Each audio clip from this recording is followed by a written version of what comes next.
Okay, I'm having my coffee right now. Good morning to each and every one of us. So, I hope nagkakape din kayo o kung ano man ang ginagawa nyo related sa breakfast. So, yes, tayo po ay mag-usap about the unforgivable sin. What is the unforgivable sin? Meron bang hindi napapatawad na kasalanan? Well, according to the Bible, meron po. At alam po ba ninyo, you will be shocked. Isa lang po yun. Isa lang ang kasalanan na hindi kayang patawarin ng Diyos. Ano po yun? Unbelief. Ito po yung rejection of Christ. Ito yung kapag ka nag-share ka ng gospel tapos tinanggihan nila, yun ang unforgivable sin. Rejection of Christ. Okay. Kasi habang nangangaral tayo ng gospel, like for example dito po sa YouTube, ako po halos araw-araw nagawa ng mga videos like this, no? And then kapag ang Holy Spirit, pinaprampan talagang ang Holy Spirit kino-convict ka na, tapos tumanggi kang i-receive si Jesus as your personal Lord and Savior. Doon po papasok yung unforgivable sin sa'yo. Yon. At ang masaklap po niyan, kapag ikaw ay pumanaw, tapos hindi mo tinanggap si Jesus as Lord and Savior mo, mapapahamak ka sa impyerno. Pero sabi ng Bible, while there is yet time, don't harden your hearts. Ibig sabihin, available 24/7 ang pagtanggap kay Jesus Christ habang nabubuhay ka sa mundong ito. Amen?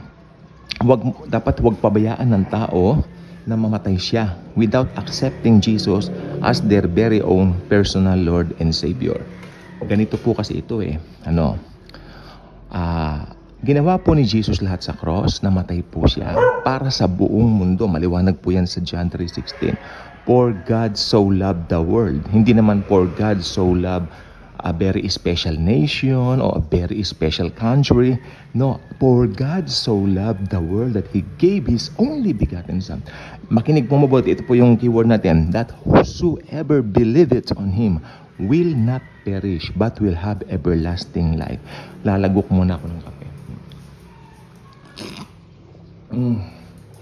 Sarap ng kape. Okay. Saan na ba tayo? Ayun. Magkakaroon ng buhay na walang hanggan. Pero, magkakaroon po ito ng epekto sa tao kung maniniwala siya na namatay si Jesus para sa kanila. Ayun yon. Pero, kapag matigas yung tao naman, may mga ganitong tao rin, matigas ang puso, may rehilyon kasi ako. Pinanganak na ako dito, nakakandado. Pag yung mga ganyang klaseng way of thinking, yan po ang isinabak mo doon o iminit mo doon sa gospel na pinapahayag sa'yo. At tinanggihan mo. Tapos namatay ka, biglaan, hindi mo naman alam ang oras ng kamatayan, di po ba? Mapapahamak ka sa impyerno. Bakit ka napahamak sa impyerno? Dahil ba gumawa ka ng maraming kasalanan sa mundo? You will be shocked sa answer, no. Dahil nireject mo si Christ.